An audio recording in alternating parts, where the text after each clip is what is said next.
По дорожке езжай, там мост увидишь, мост проедешь. Okay, देख लेते हैं कितना है गहरा। यहाँ से निकल सकते हैं।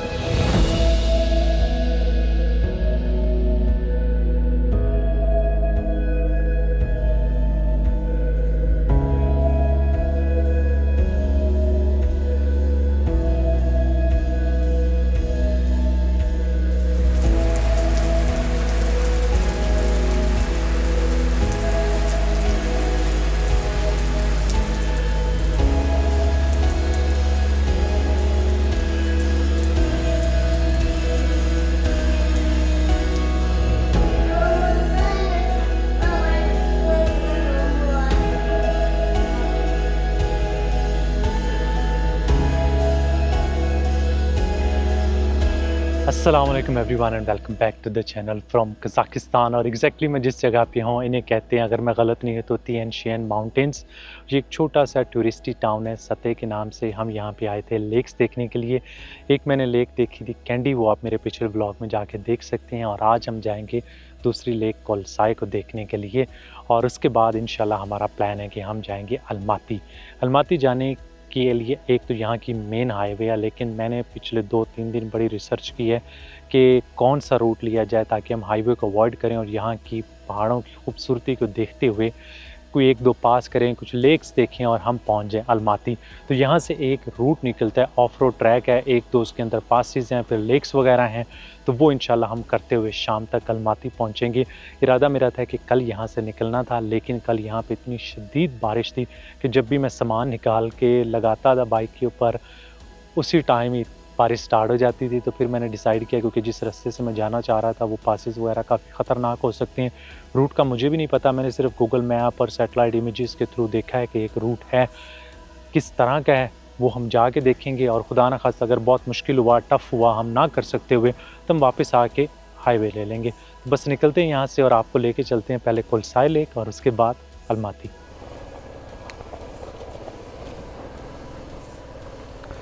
बिस्मिल्लाहिर्रहमानिर्रहीम। सुब्हानल्लाज़ी सख़्ख़र लना हाज़ा व मा कुन्ना लहु मुक़रिनीन व इन्ना इला रब्बिना लमुनक़लिबून। या अल्लाह पाक खैर खैरियत से हमारा आज का दिन गुज़रे और बहुत अच्छा गुज़रे, बहुत अच्छी राइड रहे, हम इसको एंजॉय करें बग़ैर किसी परेशानी मुश्किल के। क्योंकि जो हम बाद में रूट लेके जाएंगे ना, मुझे लग रहा है कि वो बड़ा एडवेंचरस होगा। बस इतना होना चाहिए कि हम उसको खैर खैरियत से कर जाएं। आई एम नॉट श्योर कि बारिश की वजह से किस तरह की सिचुएशन है। रात को ही होती रही है बारिश, कल सारा दिन। यहाँ पे मोस्टली लोग डे टूर के लिए आते हैं। दिन के टाइम बड़ा रश होता है, शाम के वो आप कह सकते हैं कि ऑलमोस्ट 20-30% रह जाते हैं टूरिस्ट, बाकी सारे वापस चले जाते हैं। टूर्स लेके मोस्टली लोग आते हैं वहाँ से अलमाती से। तो एक ही दिन में ये 2 लेक्स और पीछे कैनियन देख के निकल जाते हैं रात को यहाँ से। देखें जी इधर गांव की खूबसूरत सी मस्जिद।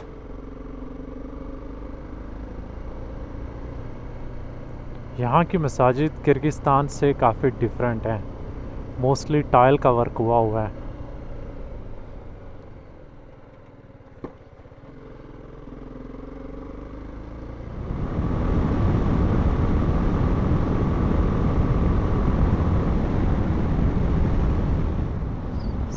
ये आ गई यहाँ के पार्क की एंट्रेंस।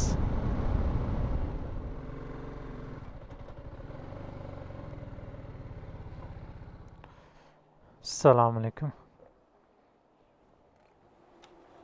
Нет, 500, 200. ओके, यहाँ पे लिखा हुआ है 500, तो ये 550। अच्छा, पार्किंग भी है।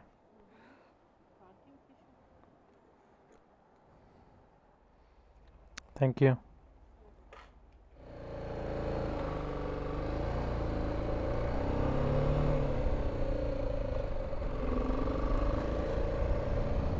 यहाँ पे है। देखिए अब इन्होंने साथ साथ ये लग्जरी होटल्स वगैरह बना दिए हैं, ग्लैम्पिंग के सीन बना रहे हैं। तो जैसे जैसे टूरिज़म यहाँ पे इंक्रीज़ हो रही है, फैसिलिटीज़ साथ साथ ला रहे हैं, रिस्ट्रिक्शंस बढ़ा रहे हैं। क्योंकि नॉर्मली 2022 में आप सीधा लेक पे जाके कैंपिंग कर सकते थे, इतना ज़्यादा मसला नहीं था, कोई ये एंट्रेंस वगैरह कुछ भी नहीं थी। तो अब मैं जितनी भी लेक्स और जितने भी टूरिस्टी स्पॉट्स हैं उनके बारे में पढ़ रहा था, वहाँ पे सब पे ये सिस्टम इंट्रोड्यूस हो गया है। यहाँ से तकरीबन कोई 5-6 किलोमीटर और होगी लेक। देखते हैं किस तरह की ये लेक है। एरिया खूबसूरत है ये पूरा।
वो खैर हो जाए। यहाँ पे तो उन्होंने पूरा माहौल बनाया हुआ है, बड़े बड़े रेस्टोरेंट, कैफ़ेज़, क्या बात है जी। तो आप इस चीज़ से अंदाज़ा लगा सकते हैं कि भाईजान यहाँ पे कितनी टूरिज़म है, और कोविड से पहले बहुत कम थी।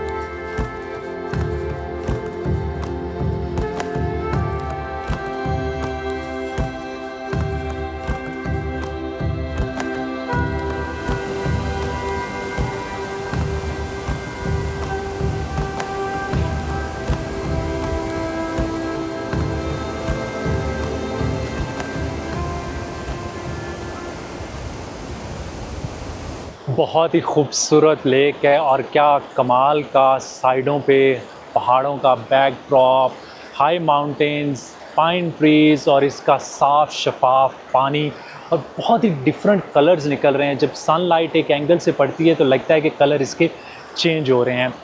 एक चीज़ मैं यहाँ पे आगे अप्रिशिएट कर रहा हूँ, वो ये है कि कज़ाक टूरिज़म, ये जो भी इन सारी साइट्स को मैनेज कर रहा है, उन्होंने कितनी अच्छी तरह से, क्योंकि पहले यहाँ पे इतनी टूरिज़म नहीं थी, तो कहीं से भी लोग उठ के आते थे, एडवेंचर सीकर्स, बाइक्स पे, गाड़ियों पे, साइकिल्स पे लेके आस पास जो भी उनको अच्छी जगह मिलती थी वो कैंप करते थे। और ये वो लोग होते हैं जिनको नेचर में जाके नेचर के साथ रहने का पता होता है, और वो भी इस चीज़ को ख़राब नहीं करते।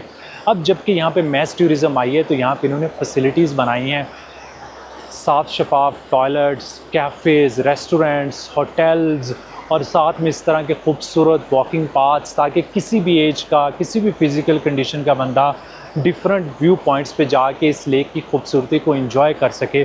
और बहुत साफ़ शफाफ एरिया, मतलब दिल खुश होता है जब इस तरह की जगहों पे जाके इतने टूरिज़म, इतने लोग देखने के बावजूद भी आप देखते हो कि जगह कितनी वेल मैनेज और वेल प्रिजर्व्ड है। तो बस अभी हम थोड़ा सा यहाँ पे एंजॉय करते हैं, और उसके बाद चलते हैं, रंगीली हमारा इंतज़ार कर रही है।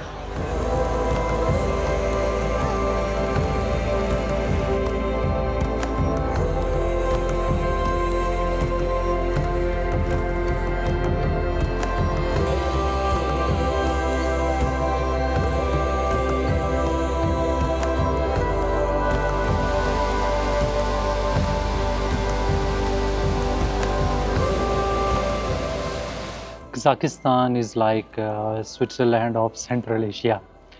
इतनी हाई प्राइसेस हैं यहाँ पे, स्पेशली इस तरह की टूरिस्टी स्पॉट पे जब बंदा आता है और पीछे से आप अफ़गानिस्तान के बाद तजिकिस्तान, उज़्बेकिस्तान, किर्गिस्तान क्रॉस करके आते हैं, वहाँ पे आप इंजॉय कर रहे हैं। बहुत चीप हैं वो कंट्रीज़, लेकिन जब आप यहाँ पे आते हैं तो आपको एक शॉक सा लगता है। तभी मैंने यहाँ से ही अपने लिए कैपुचिनो मंगवाई और उसके साथ हमारे पास आया हनी केक, और इसके मैंने पे किए हैं यहाँ पे अप्रॉक्सीमेटली $8.5 से $9, विच इज़ क्वाइट एक्सपेंसिव। अगर यही मैं किर्गिस्तान में वहाँ पे बर्गर वगैरह ये वो कैपुचिनो हर चीज़ खा पी के भी मेरे $5-6 बड़ी मुश्किल से बनते थे। तो हमें बहुत जल्दी इन प्राइसेस से वो कहते हैं ना यूज़ टू होना पड़ेगा, अदरवाइज़ मुश्किल हो जाएगा ट्रैवल करना। बार बार हिसाब कर रहा हूँ, यार आज कितने पैसे खर्च कर दिए हैं। तो मैं कंटिन्यूसली हर 2 दिन के बाद $100-150 चेंज करवा रहा होता हूँ और वो ख़त्म हो रहा है। तो यहाँ पे प्राइसेस हाई हैं। तो नॉर्मली मैं यही करता हूँ कि अगर कोई ऐसा कंट्री दरमियान में आ जाए जो बहुत एक्सपेंसिव हो, तो मेरी कोशिश ये होती है कि वहाँ पे जितना मैं कम टाइम गुजार सकता हूँ गुजारूँ, जो चीज़ें देखनी होंगी वो देख के और फिर बंदा आगे निकल जाए, और उन कंट्रीज़ में थोड़ा सा टाइम ज़्यादा गुजार ले जहाँ पे वैल्यू फॉर मनी आपको ज़्यादा मिल रहा हो, ज़्यादा इंजॉय कर रहे हो अपना वहाँ पे ट्रैवल और इस तरह की चीज़ें। लेकिन खैर अब इंजॉय करते हैं अपना हनी केक।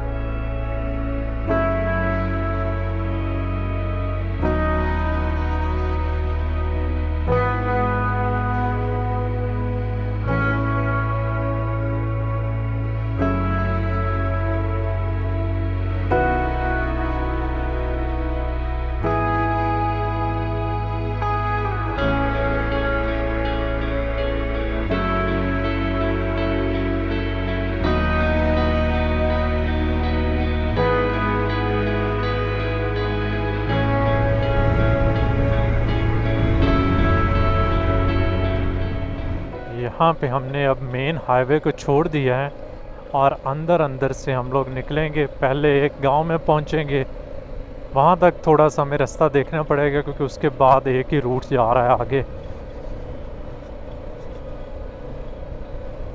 उम्मीद है कि खूबसूरत एरिया होगा और डिसेंट सा ऑफ रोड हो, मतलब ये नहीं कि कोई फाड़ू सा काम बन जाए जिसमें हम ख्वार होते होते पहुँचे रात को।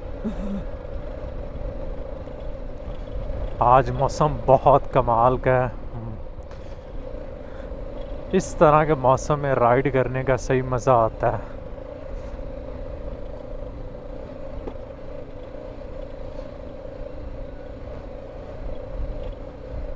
क्योंकि पिछले 2 दिन यहाँ पे सही बारिश हुई है, इसी वजह से इधर उधर पानी काफ़ी खड़ा हो गया है।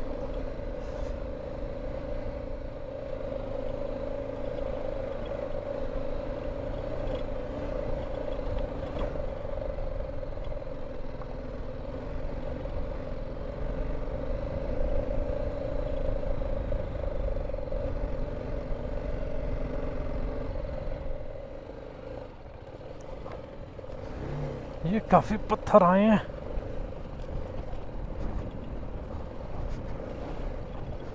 ये तो अभी स्टार्ट है।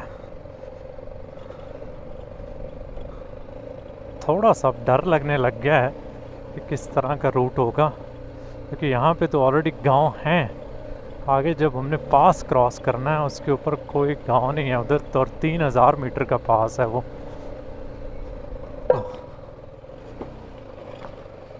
गलत आ गया, ऊपर से जाना चाहिए मुझे।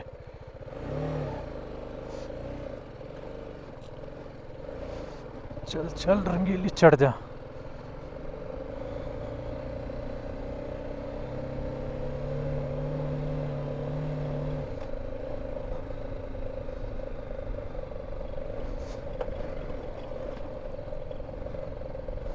लगता है टफ होगा ये। कोई नहीं, अब तो आगे हैं।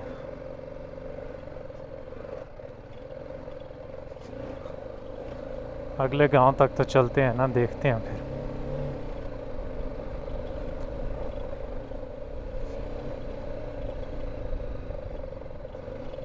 ये मेरे ख्याल में ऊपर से ना पानी शानी आता है, जिसकी वजह से सारे पत्थर इधर आए हुए हैं।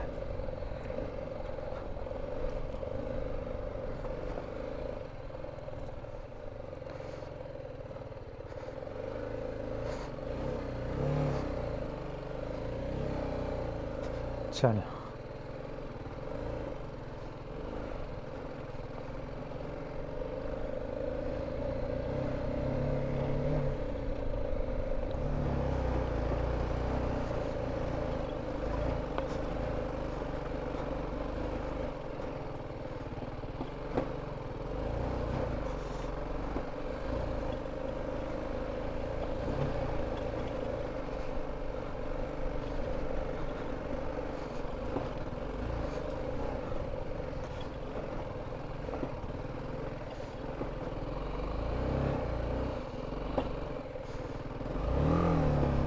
मैं ना इतनी जल्दी अभी इसको गिव अप नहीं करना चाहता। मैंने कहा यार एक दफ़ा ट्राई कर ही लेते हैं।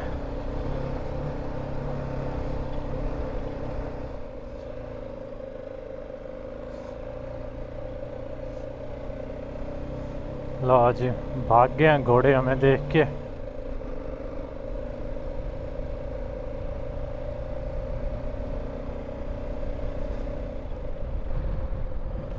एक सेकंड अभी चेक कर लें कि हम जाना किस तरफ है। ख्याल में बेहतर है यहाँ से सीधा आगे जाते हैं, वहाँ से ये रोड मिल जाएगी ट्रैक के साथ।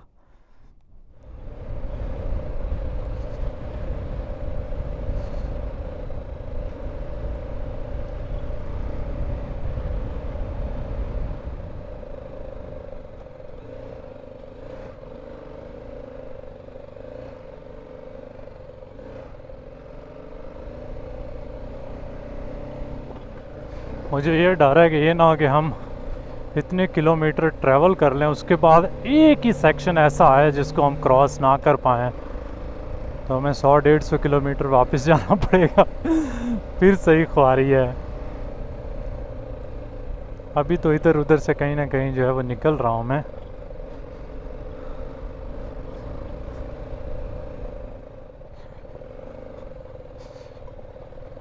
ये गाड़ी का रास्ता तो बिल्कुल भी नहीं है। जो भी इधर से आएगा वो फंस जाएगा। मुझे लगता है गांव वाले इस रास्ते से जाते आते नहीं हैं।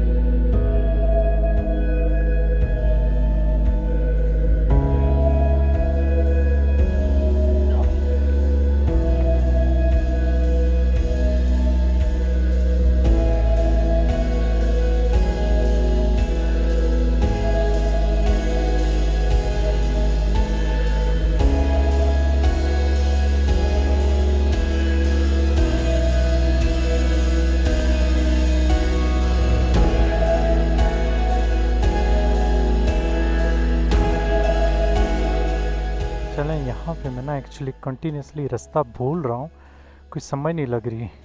कोई ट्रैक इधर जा रहा है, कोई इधर जा रहा है। यहाँ पे हैं, यही लेंगे तो सीधी हम लोग इस रोड पे लग जाएंगे और आई थिंक इधर से ही चलते हैं।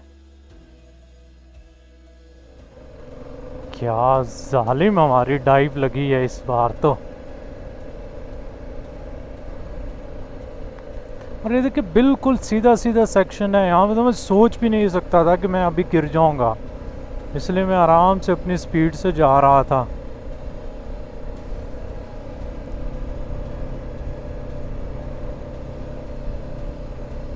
लेकिन ये टायर जब से मैंने इसको लेके आया हूँ ना, ये गारे मिट्टी वाली जगह पे, ये कंटिन्यूसली स्लिप होता है और इतना बुरा स्लिप होता है। अगर आप थोड़ी सी स्पीड से हो ना तो बाइक को कंट्रोल करना मुश्किल हो जाता है।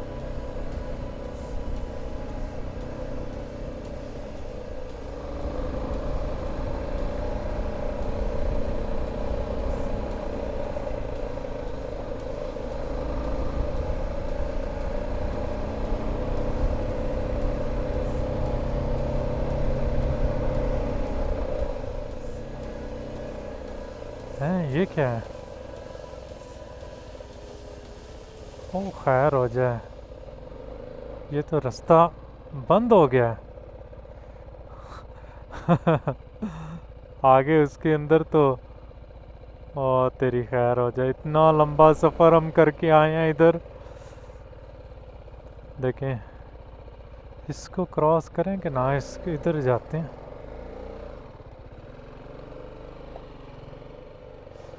मैं ना आगे जाना चाह रहा हूँ, आगे बड़ा एक ड्रामा लगा हुआ है।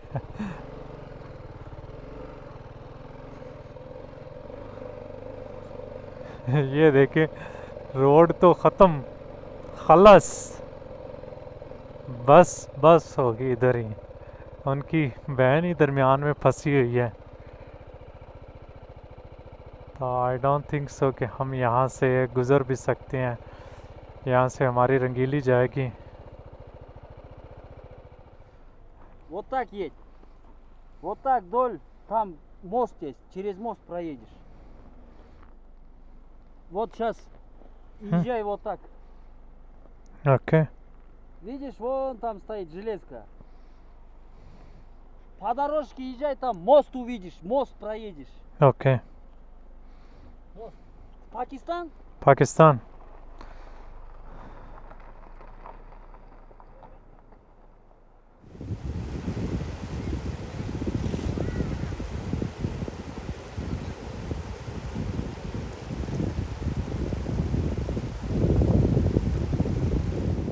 हम लोग यहाँ पे हैं, ये है रिवर क्रॉसिंग, और सिर्फ अभी इस पूरे आगे रूट के ऊपर एक ही रिवर क्रॉसिंग है, तो वो यही वाली है। और यहाँ से मुझे नहीं लगता कि हम कहीं से क्रॉस कर पाएंगे। वो पीछे जो वैन फंसी थी उसको निकाला है उन्होंने गाड़ी से। देख लेते हैं कितना है गहरा, यहाँ से निकल सकते हैं। अच्छा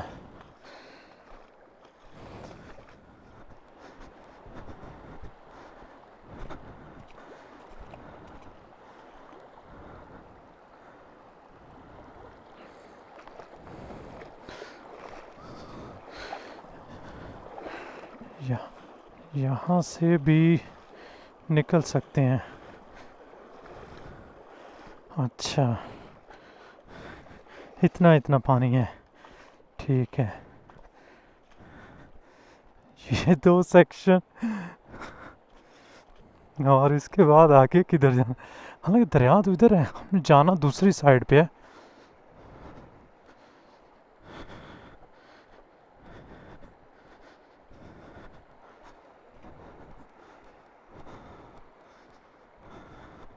मैं तकरीबन कोई 2-2.25 किलोमीटर वॉक करके गया हूँ ताकि मुझे किसी जगह से पता चल सके कि हम यहाँ से दरिया को क्रॉस कर सकते हैं, लेकिन मुझे कोई ऐसी जगह नहीं मिली।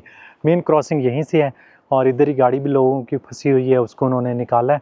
तो डिसाइड ये किया, यहाँ पे 2:30 बज चुके हैं, इससे बेहतर है कि अब मैं यहाँ पे खड़ा रहूँ या इंतज़ार करूँ या जो भी है, वापस निकलना चाहिए ताकि हम अलमाती रात होने से पहले पहुँच जाएँ, क्योंकि आज मेरा वहाँ पर पहुँचना ज़रूरी है। कल मेरी वहाँ पे रशिया के वीज़े के लिए अपॉइंटमेंट है, तो वो अपॉइंटमेंट हमने जाके ज़रूर लेनी है ताकि हमारा वीज़ा लगे और फिर हम वहाँ से आगे कंटिन्यू कर सकें। तो इसलिए बेहतर ये है कि निकलते हैं आराम सुकून से यही रोड वापस, और आगे से असफाल्ट लेते हैं और सीधा फिर अलमाती की तरफ। इसी क्रॉसिंग का मुझे डर था और वही हुआ। कल जब मैं देख रहा था तभी मुझे लग रहा था कि यार ये दरिया में कहीं पानी ज़्यादा ना हो, लेकिन इसकी कोई इन्फॉर्मेशन आई ओवरलैंडर ऐप पे भी नहीं थी। मोस्टली लोग आई थिंक यहाँ से गुज़र के नहीं जाते, तो किसी ने कुछ लिख के बताया हुआ नहीं था। खैर एनीवे, काफ़ी एडवेंचर हो गया आज का।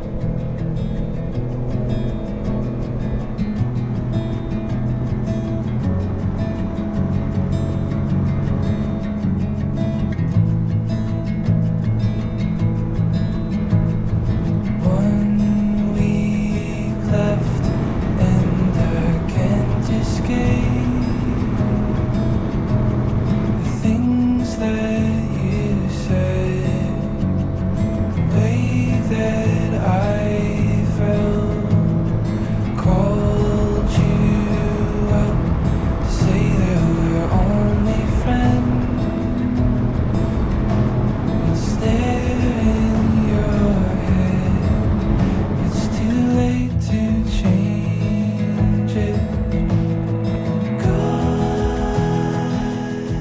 वेलकम टू अलमाती कज़ाकिस्तान की सबसे बड़ी सिटी, कैपिटल सिटी नहीं है लेकिन यहाँ की सबसे बड़ी सिटी है।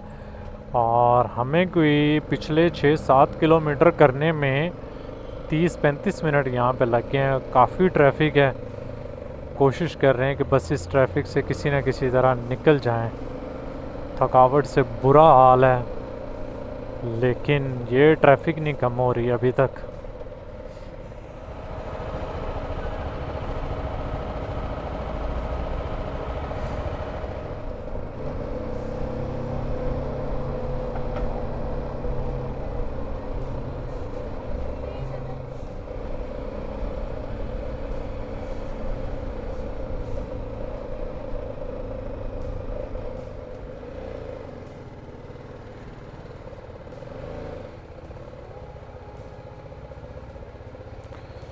अल्हम्दुलिल्लाह, ये अल्लाह तेरा शुक्र है, आज तो मेरी बस हो गई है। आज सही में आप कह सकते हैं कि जिस तरह वो एक कहावत है ना कि अंग अंग में दर्द हो रही है, तो मेरा भी कुछ यही हाल है। आराम से रेस्ट करते हैं। यहाँ पे ये एक छोटा सा साफ़ सुथरा सा रूम है, अच्छी गेस्ट हाउस की मालकिन भी है, उससे गपशप हुई है, तो शावर लिया है, गर्म पानी आ रहा है, हर चीज़ कोई मसला नहीं है। बस सिर्फ यही इशू है कि थोड़ा सा ये सेंटर से दूर है और इसी वजह से मैं बहुत थका हुआ था। तो मैंने ऑर्डर किया अपने लिए पिज़्ज़ा। तो पिज़्ज़ा मैं आपको दिखाता हूँ कैसे यहाँ पे पहुँचा है। लिटरली ये देखें आप और ये ठंडा यख पिज़्ज़ा आया है, लेकिन क्या करें, भूख मुझे इतनी लगी है इसलिए मेरे से नहीं हो रहा था कि मैं बाहर जाऊँ और फिर से कोई रेस्टोरेंट ढूंढूं ये वो, इसलिए मैंने मंगवा लिया। और इसकी हमने अप्रॉक्सीमेटली कोई $10 पे भी किए हैं। लेकिन ये जिस कंडीशन में आया हम इसमें भी खाएंगे, कोई नहीं, अल्लाह का शुक्र है कि कुछ खाने को मिला। बाकी दुआ में याद रखिएगा, लाइक सब्सक्राइब और शेयर का बटन दबाना ना भूलिएगा। और आप लोगों से मुलाकात हो अगले ब्लॉग में। अल्लाह हाफिज़।